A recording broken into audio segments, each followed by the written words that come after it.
Margaret was 54 years old, a woman who had lived through many changes in her life. She had been married to Charles for more than 30 years. Their marriage was not always filled with romance, but it had given her stability, a beautiful home, and a respected name in the community. When Charles passed away after a long illness, the silence in the big house became unbearable. The rooms that once echoed with his commanding voice now felt like empty chambers. Margaret spent her days sitting in the parlor, staring at family portraits, and wondering what her purpose in life was now. She had grown children who lived far away, busy with their own families and careers. Visits from them were rare, and phone calls were often rushed. Loneliness became her constant companion, and her heart longed for simple companionship. The house had a large garden that Charles once took great pride in. After his passing, Margaret had neglected it.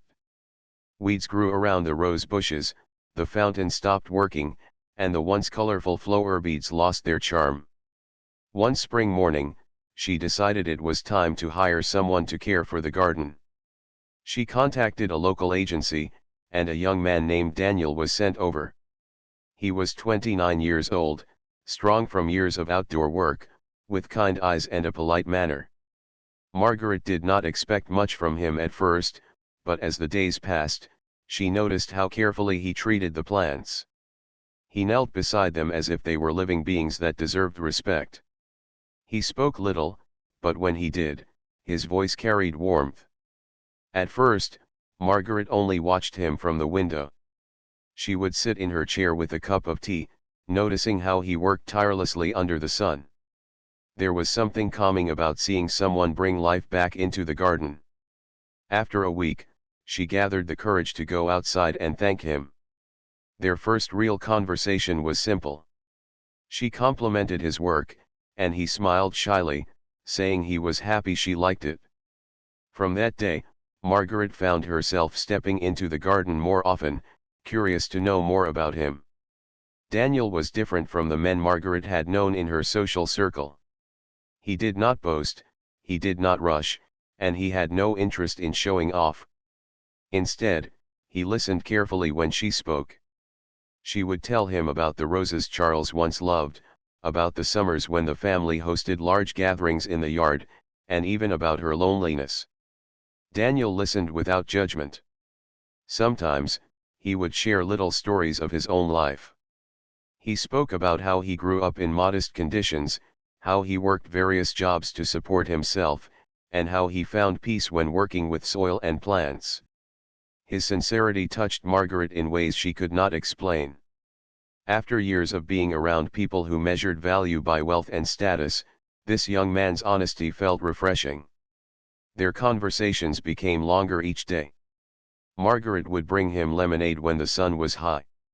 Sometimes she sat on the garden bench while he trimmed the hedges, and they would talk for hours. She started laughing again, something she thought she had forgotten how to do. Daniel had a gentle sense of humor that lightened her heart. He never treated her like an old widow, he spoke to her like a friend, someone whose thoughts and feelings mattered. Slowly, she noticed a change in herself. The heavy sadness that had settled in her chest after Charles's death began to lift. But in a small community, nothing stays hidden for long. Neighbors began to whisper when they saw the widow spending so much time with her young gardener.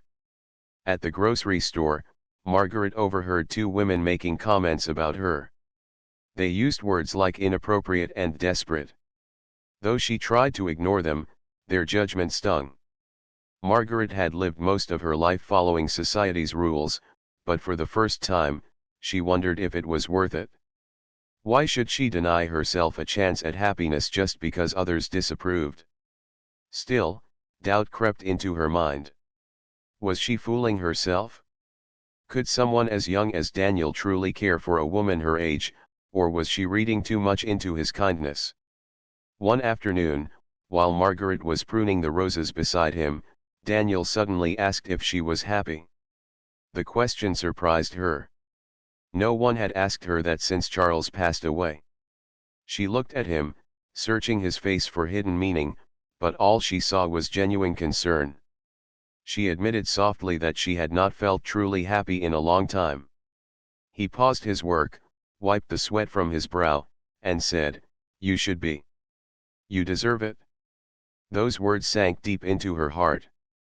That night, Margaret lay awake thinking about them. She realized she was no longer just grateful for his company, she was drawn to him in a way that went beyond friendship. The following weeks only strengthened her feelings. She noticed how her hands lingered a little longer when she passed him a drink, how her heart quickened when he smiled at her. One evening, after Daniel had left, Margaret caught herself looking in the mirror, wondering if she looked foolish for feeling this way. She had wrinkles, silver strands in her hair, and the weariness of age in her eyes. Yet when she remembered how Daniel looked at her, she did not feel invisible. For the first time in years, she felt alive, like a woman capable of being seen and cherished. The bond between them continued to grow. Daniel, though young, had an old soul. He admired Margaret's wisdom, her stories about life, and the gentle strength she carried. One day, while planting new flowers, he told her that she reminded him of resilience. She asked what he meant, and he explained how flowers bloom again each spring after enduring the harsh winter. Margaret smiled, realizing that was exactly how she felt coming back to life after loss, with Daniel as the sunlight guiding her. But Margaret also knew that her feelings would not be easily accepted. She could already sense her friends and family would not approve if they ever found out. Still, she could not help the warmth she felt every time Daniel was near. When he laughed, the garden seemed brighter. When he spoke, her loneliness melted. She began to anticipate his visits, arranging her schedule around the hours he would be working. Each moment with him felt like a gift she had never expected at this stage of life. One evening, as the sun dipped below the horizon, Margaret walked with Daniel through the garden. The roses were blooming again, their fragrance filling the air. She thanked him for bringing beauty back into the garden, but in her heart, she knew it was not just the flowers he had revived. It was her spirit, her hope, and her ability to feel love again. Standing beside him, she realized her life was no longer defined only by the past. Something new was unfolding, something that would challenge her in ways she could not yet imagine. And though the world outside might whisper, in that quiet garden, Margaret allowed herself to believe in the possibility of love once more. Margaret's heart was changing in ways she never thought possible, but as her feelings for Daniel deepened, so did the eyes of those around her. She began to notice how people in her neighborhood looked at her when she went out to shop or when she attended community events. There were whispers, slight nods, and the kind of glances that told her people were talking behind her back. At first, she ignored them, telling herself it didn't matter what others thought. But the voices grew louder in her world, carried by friends who suddenly seemed concerned about her choices. One afternoon, her longtime friend Helen came to visit. Helen had always been outspoken, the kind of woman who believed she knew what was best for everyone. After a cup of tea and small talk, Helen leaned forward, lowering her voice as if she were about to share a secret. "Margaret," she said, "people are beginning to notice how much time you spend with that gardener. A young man like that, well, you must know what they're saying." Margaret forced a smile, though she felt her chest tighten. Helen continued, "You need to be careful. He could be after your money. You're vulnerable right now, and men like him, they see an opportunity." The words stung. Margaret wanted to defend Daniel, to explain how genuine he was, but she stayed silent. When Helen left, the house felt heavier than ever. She walked into the garden and watched Daniel working, his hands gently pressing soil around new flowers. There was nothing about him that seemed greedy or calculating. He looked like a man who simply loved his work. Still, Helen's warning echoed in her mind, planting seeds of doubt. The tension grew when her children came to visit. Her daughter, Emily, had heard the neighborhood gossip and did not hesitate to confront her mother.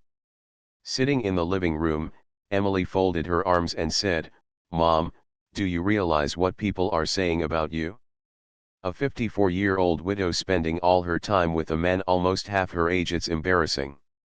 Margaret's voice trembled as she replied, "Embarrassing for whom? For you, or for me?" Emily's eyes softened for a moment, but then she shook her head. "For the family, Mom. People will think you've lost your mind." Those words hurt the most because they came from her own child. Margaret sat quietly after Emily left, staring at the ticking clock on the wall. She had lived her whole life according to what others expected: marrying Charles, attending charity events, hosting dinner parties. For decades she had played the role of the perfect wife and mother. Now, when she wanted something different, society seemed determined to remind her of her place. Margaret thought often of Charles during those weeks. Memories of their life together came flooding back: his stern tone when she suggested something he didn't approve of, his insistence that appearances mattered above all else. She respected him, yes, but she had never felt free in that marriage. She had been a shadow, living in a house that belonged more to him than to her. It was Daniel, with his simple kindness, who had shown her what it felt like to be seen as an equal, not as an accessory to someone else's life. One day, unable to keep her feelings bottled up, Margaret asked Daniel if he ever worried about what people might say. He paused, resting his tools against the garden bench, and looked at her thoughtfully. "I can't control what people say," he replied softly. "All I can control is what I feel, and what I know is true." His words carried a calm certainty that filled her with courage. For the first time in her life, she realized she wanted to live for herself, not for others' approval. Despite this, the gossip didn't stop. At church, she noticed people whispering behind her. At the market, two women turned away quickly when they realized she had overheard them. Margaret, who had once been proud of her community standing, now felt the sting of judgment in every corner of her life. Yet the garden remained her refuge. When she stepped among the blooming roses and freshly cut grass, with Daniel nearby, the outside world faded. His presence was enough to remind her that happiness was worth the risk. As summer deepened, Margaret and Daniel's bond grew stronger. They shared long conversations about life, dreams, and regrets. Daniel told her how he often felt like an outsider, someone judged for his age and background. He admitted he had once wanted to study more, to build a career beyond gardening, but life's responsibilities forced him into work early. Margaret listened, realizing how much depth there was in him. He was not just a gardener, he was a man with ambitions, struggles, and an honesty that few others carried. One evening, as the sun cast a golden glow over the garden, Daniel asked her, "Do you regret any of it? The time we spent together?" Margaret shook her head slowly. "Not a single moment," she whispered. But then she sighed. "What frightens me is the world outside this garden. Out there, everyone thinks they have a right to decide what is acceptable for me." Daniel reached for her hand, holding it gently. "Then let the world talk. They don't live your life. You do." Margaret felt tears sting her eyes at his words. For so long she had lived under others' expectations, but Daniel's simple truth broke through her fear. She realized then that her feelings for him were not just a fleeting comfort. It was love, a love that carried warmth into the coldest corners of her heart. Still, she knew this path would not be easy. Every choice she made now would come under scrutiny, and she would have to decide if she had the strength to face it. In the following weeks, Margaret began making small changes. She stopped avoiding people in the town, stopped lowering her eyes when whispers surrounded her. Instead, she held her head high, though inside she trembled.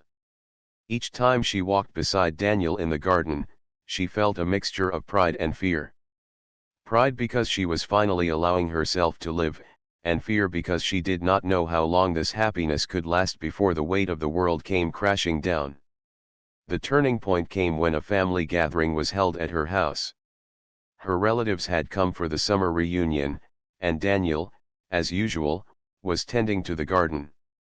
When one of her cousins saw them laughing together, he raised an eyebrow and muttered something under his breath. Soon, conversations shifted, and Margaret felt the stares of her relatives on her.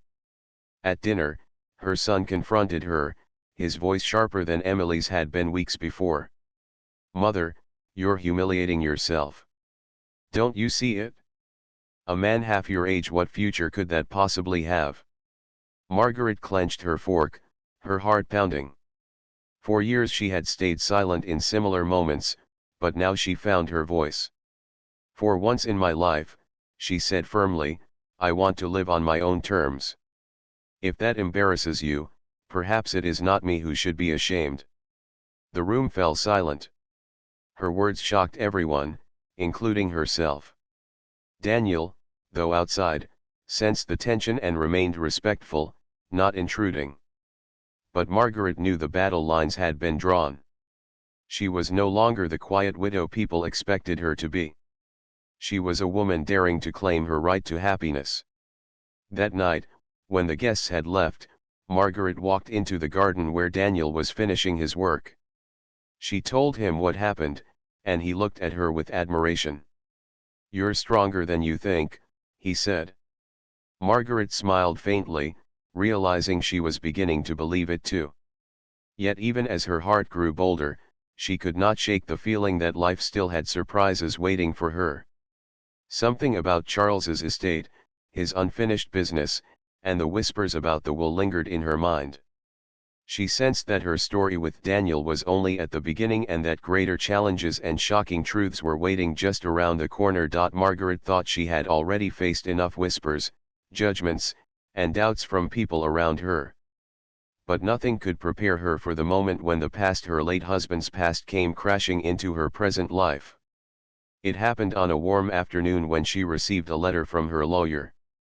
The envelope carried an official seal, and inside was a short note asking her to attend the final reading of Charles's will. Margaret had assumed everything had been handled months ago when Charles first passed away. The house, the estate, and his accounts had already been transferred under her name. So why was there another reading? Confusion mixed with unease as she held the letter in her hands. On the day of the reading, Margaret dressed simply but elegantly. She wanted to present herself with dignity, especially since she knew her children and a few distant relatives would be present. Daniel, sensing her nervousness, asked if she wanted him to drive her there. She smiled softly and declined, not wanting to draw attention to their relationship in front of her family.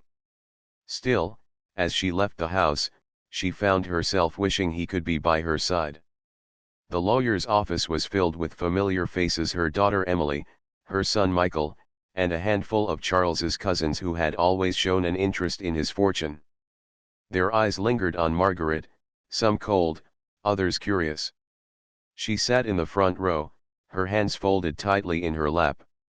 The lawyer, an older man with silver hair and calm eyes, greeted everyone and began speaking. His voice was steady, but each word seemed to echo in the quiet room. He started with the usual formalities, reading out Charles's wishes for his estate. Margaret's name was mentioned often. She was the main beneficiary of the properties, the savings, and the investments. Her children were given specific amounts, as expected.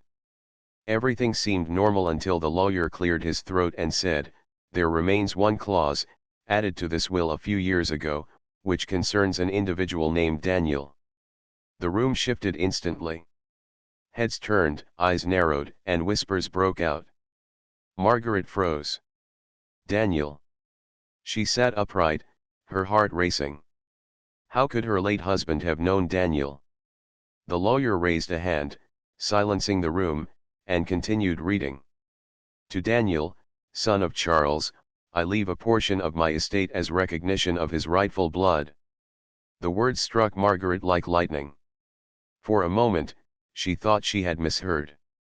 But the lawyer repeated them clearly. "Daniel, son of Charles." The room erupted with gasps. Emily looked at her mother in shock, while Michael slammed his hand against the table. "What nonsense is this?" he demanded. But the lawyer remained calm, explaining that Charles had acknowledged Daniel as his biological child, born long before he married Margaret. Margaret's mind spun. Daniel, the man who had brought color back into her life, who had listened to her stories, who had made her heart feel alive again, was her late husband's son. She could hardly breathe. Memories of every smile, every conversation, every tender moment they had shared in the garden flashed before her eyes, now carrying a weight she could not bear. Her relatives began murmuring, their voices sharp with judgment. "So that's why the widow keeps him around," one cousin whispered loudly enough for everyone to hear. Emily stared at her mother, her face pale. "You mean to tell me you've been—" She didn't finish the sentence, but the horror in her eyes was enough. Margaret shook her head quickly, tears brimming. "I didn't know," she whispered. "I swear, I didn't know." The lawyer explained further. Years ago, before marrying Margaret, Charles had been involved with another woman. From that relationship, Daniel was born. Charles had never publicly acknowledged the boy, but he had secretly followed his life. In his will, he chose to reveal the truth, leaving behind not only inheritance but also a statement that could not be ignored. The lawyer handed Margaret a sealed envelope, written in Charles's own hand, addressed to her. With trembling fingers, she opened it. The letter inside was short. Charles admitted his secret, confessed that he had not been brave enough to tell her while he was alive, and asked for her forgiveness. "Daniel is my son," the letter said. "I hope you can show him kindness where I could not. He deserves to know where he comes from." Margaret's tears spilled as she read the words. Her heart broke, not just for herself but for Daniel, who had lived unaware of this truth. When the session ended, Margaret left the office quickly, ignoring the stares and whispers. Outside, she leaned against the wall, struggling to steady her breath. The world felt as if it had tilted beneath her feet. How could she face Daniel now? How could she explain to him that the love they had discovered was bound by a bloodline she never knew existed? That evening, Daniel came to the garden as usual, unaware of what had happened. Margaret watched him from the veranda, her chest heavy with pain. He looked up and smiled, the same gentle smile that had once melted her loneliness. But tonight, she could not return it. He noticed her distress and walked closer. "Are you all right?" he asked softly. She shook her head, her voice breaking. "Daniel, there's something you need to know." They sat on the garden bench, and with trembling hands, Margaret told him everything: the will, the letter, the truth about his father. Daniel's face went pale as the words sank in. At first, he laughed bitterly, unable to believe it. "That man? Charles. He was my father." His voice shook with anger and disbelief. Margaret nodded, tears streaming down her cheeks. "I didn't know.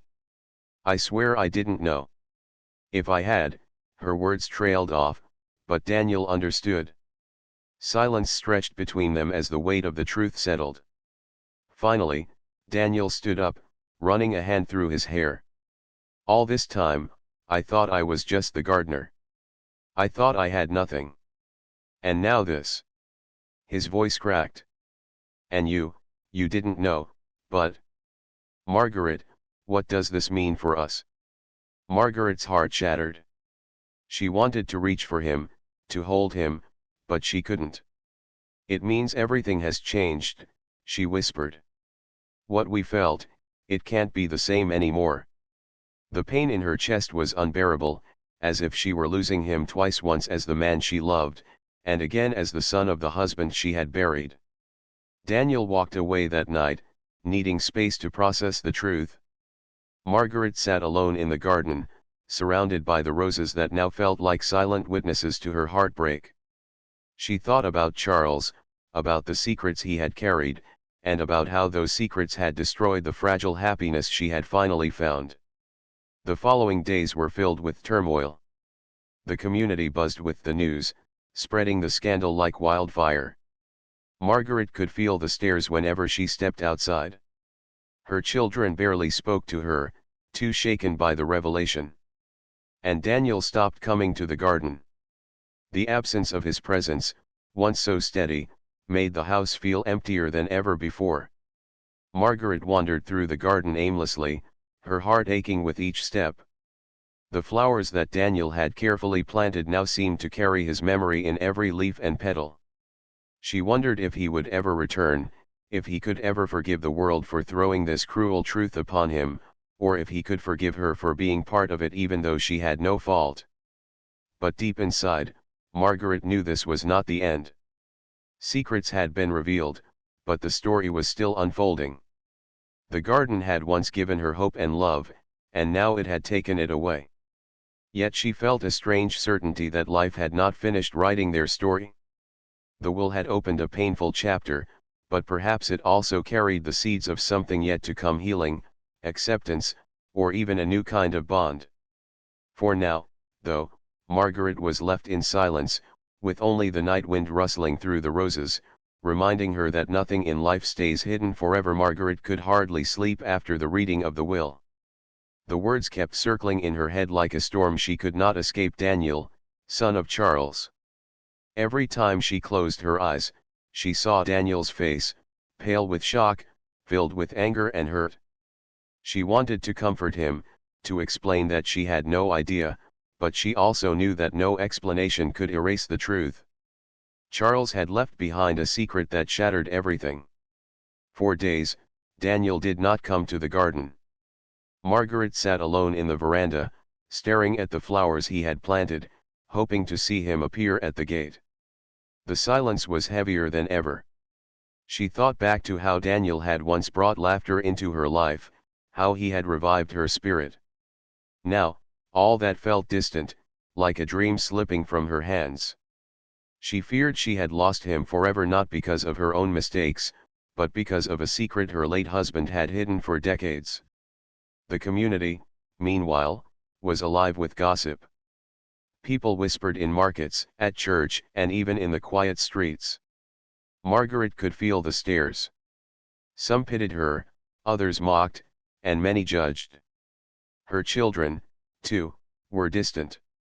Emily called only to say, "I hope you understand why I can't defend you in front of others." Michael refused to visit at all. To them, this scandal was an embarrassment. Margaret's loneliness grew heavier, but she carried it quietly, her heart aching for Daniel most of all. After a week of silence, Daniel finally returned. Margaret spotted him from the window and rushed outside. His face was tired, his eyes shadowed. He looked older, weighed down by the truth he had discovered. Margaret's voice trembled as she greeted him. "Daniel. I was afraid I would never see you again." He gave a faint nod, but his expression was hard to read. They sat on the garden bench, the same place where so many of their conversations had blossomed. But this time, silence stretched between them. Finally, Daniel spoke. "I've spent days trying to understand. All my life, I thought I was just another man from a simple background. I worked with my hands because that was all I knew. And now, suddenly, I'm told I'm the son of Charles, the man who had everything, who lived in this big house, while my mother and I struggled." His voice cracked with anger. "Do you know how it feels, Margaret? To realize he knew about me but never came? Never cared?" Margaret's eyes filled with tears. She reached for his hand, but he pulled back gently. "I didn't know," she whispered. "I swear, I had no idea. If I had known, I would have treated things differently. I would have told you. I would have." Her voice broke, and she looked down, ashamed of the situation even though she had no fault in it. Daniel sighed deeply. "I don't blame you," he said softly after a pause. "But I can't deny the pain. Everything I thought I knew about myself, it's changed. I feel like I don't belong anywhere. Not in my old life, and not here. His words carried the weight of someone lost between two worlds. Margaret understood. She, too, felt as though her world had been torn apart. Their bond, once pure and comforting, was now tangled in blood and secrets. The love she had allowed herself to feel was suddenly forbidden, transformed into something that society and even her own conscience would never accept. Days turned into weeks, and Daniel came and went, but their relationship changed. There was distance now, a wall built by the truth. They still talked, but the warmth was tinged with sorrow. Margaret could see the turmoil in his eyes. He struggled with anger toward Charles, confusion about his identity, and the heartbreak of what he and Margaret had shared. One afternoon, Daniel finally voiced what had been lingering between them. "Margaret, what we had, it can't be the same anymore. We didn't know, but now we do. We can't go back to the way things were." His words felt like knives to her heart, but she knew he was right. She nodded slowly, tears falling silently. But there was more to unravel. Margaret had received another envelope from the lawyer, documents that revealed the depth of Charles's secret. Inside were old letters Charles had written but never sent. They told the story of how he had met Daniel's mother, a young woman he cared for deeply before marrying Margaret. When she became pregnant, Charles had offered support, but his family disapproved, and he lacked the courage to stand against them. He married Margaret soon after, choosing duty over love, and left Daniel's mother to raise him alone. Reading those letters broke Margaret's heart even further. She realized Charles had lived a double life of regret, torn between the life he chose and the one he abandoned. She decided Daniel deserved to know the truth, even if it hurt. She called him to the house and handed him the letters. Daniel read them slowly, his hands trembling. His face shifted between anger, sadness, and disbelief. "So he knew," he whispered. "He knew all along. He watched my life from a distance, and he still chose to hide me." Tears filled his eyes, but he quickly wiped them away. "All those years I thought my father was just a shadow in my imagination. And he was right here, living in wealth, while my mother worked herself sick to raise me." Margaret placed a hand on his shoulder. "He was weak, Daniel. He should have done more. But please, don't let his weakness define you. You're more than his mistake. You're your own man." For the first time, Daniel broke down. The strong, calm gardener who had always carried himself with quiet dignity let his emotions spill out. Margaret held him as he cried, feeling both pain and relief in the moment. Their relationship had changed, but their bond had not vanished. It was no longer romantic, it could not be, but it became something else, a shared wound, a shared truth, a strange kind of family born out of secrets. As the weeks passed, the community continued to gossip, but Margaret stopped caring. She walked through town with her head high, no longer afraid of whispers. Daniel, too, found strength in the truth.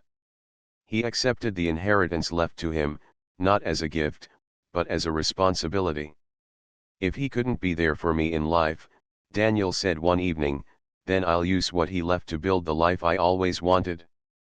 That will be my answer to him." Margaret admired his resolve. She saw the boy who had grown up without a father, now standing as a man determined to carve his own path. And though her heart still ached for what might have been, she found comfort in knowing their connection had not been destroyed, it had simply changed form. One night, Margaret sat alone in the garden, the roses glowing softly under the moonlight. She thought of how love had entered her life when she least expected it, and how it had left her in a way she never could have imagined. Yet even in the heartbreak, there was meaning. Daniel had reminded her that she was capable of feeling, of living beyond the roles society placed upon her.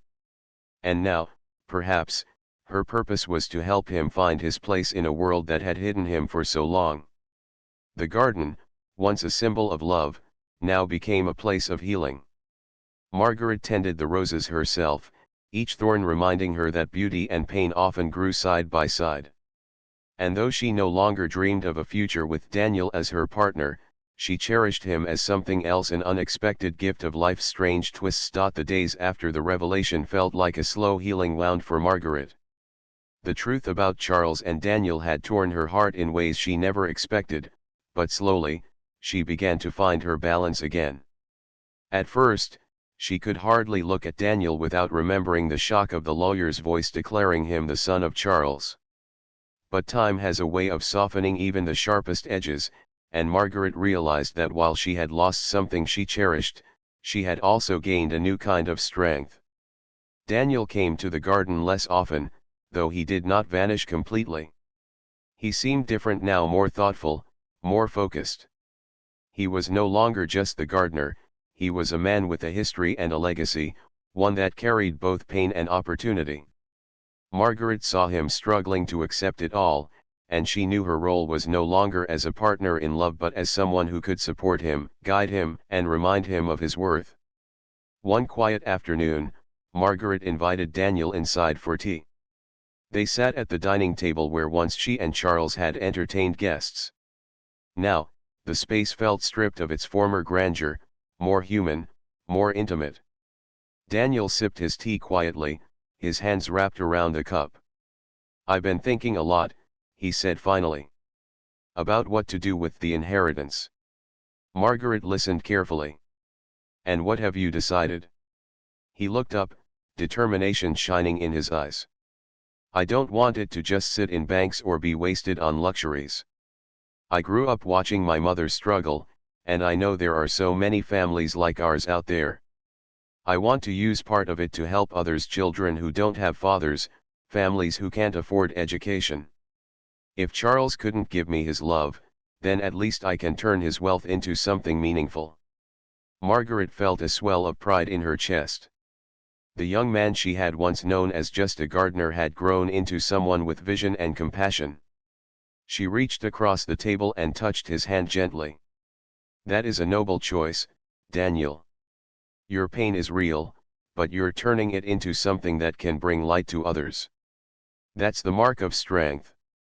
In that moment, Margaret realized that though their relationship had transformed, the bond between them was still precious. Love had changed shape, it was no longer romantic, but it was still deep, still life-giving. She smiled at him with the quiet understanding of someone who had lived long enough to know that love wears many faces. The community, of course, continued to gossip. People loved a scandal, and this story gave them plenty to talk about. But Margaret no longer flinched when she heard whispers. She walked through the market with her head high, ignoring the sidelong glances. When a neighbor tried to bring up the subject one morning, she simply said, "Yes, life is complicated. But it's mine to live, and I choose to live it with honesty." Her calm, dignified response silenced many tongues. Slowly, the whispers faded, replaced by a quiet respect. Margaret's children, though slow to accept the situation, began to soften as well. Emily visited one weekend, her tone less sharp than before. "I don't understand everything, Mom," she admitted, "but I can see you're stronger than I thought. Maybe that's what matters." Michael, too, eventually reached out, though awkwardly. He was less forgiving, but he at least acknowledged Daniel's right to exist in the family's history. Time had begun to heal even the fractures in her family.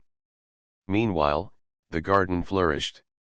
The roses bloomed brighter than ever, the fountain was repaired, and the once neglected beds glowed with color. Margaret found joy in tending to them herself, though Daniel often came by to help when he could. Their conversations were different now, less filled with laughter and flirtation, more with wisdom and mutual respect. They spoke of the past, of choices made and chances missed, and of the future that lay open before them. One evening, as the sun dipped low and painted the sky in shades of gold and crimson, Margaret and Daniel walked through the garden together. He paused near the bench where so many important conversations had taken place. "This garden will always mean something to me," he said softly. "It's where I found out the truth. It's where I lost something, but also where I gained something I never expected. Margaret smiled faintly.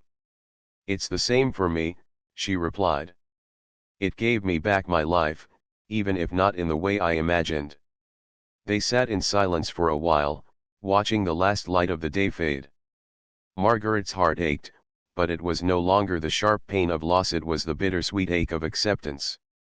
She knew life would never be simple, but it didn't need to be. What mattered was that she had found the courage to live honestly, to face the truth without running from it. As time passed, Daniel began building his new path. He started small projects in the community, helping families, funding education for children, and supporting gardens in poorer neighborhoods. Margaret watched with pride as he grew into his new role, no longer just a gardener, but a man carrying forward a legacy in a way his father never did. Margaret, too, discovered a new sense of independence.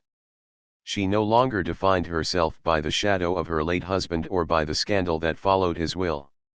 Instead, she focused on living fully, reading, gardening, traveling to visit her children, and spending quiet evenings reflecting on her journey. She found that she no longer feared loneliness, for she had learned to carry her own company with grace. One night, while sitting alone on the veranda, Margaret looked up at the stars. She thought of Charles, of the secrets he had carried, of the love and pain he had left behind. She thought of Daniel, of the way he had walked into her life unexpectedly and changed it forever. And she thought of herself not as a widow defined by others, but as a woman who had endured heartbreak and discovered resilience. The wind rustled through the roses, carrying their sweet fragrance. Margaret closed her eyes and smiled. Love had not stayed the way she wanted it to, but it had come, and it had done its work. It had healed, it had taught, and it had left her stronger. In the end, Margaret's story was not about scandal or shame, it was about courage. The courage to face judgment, to embrace truth, and to keep living even when the world tried to break her spirit. Daniel's story, too, was not about being hidden but about rising from the shadows of the past and becoming something greater than his father's secret. And so, in that quiet house with its blooming garden, the widow and the gardener found peace not in romance, but in truth, in healing, and in the knowledge that sometimes love enters our lives not to stay forever, but to remind us of who we truly are.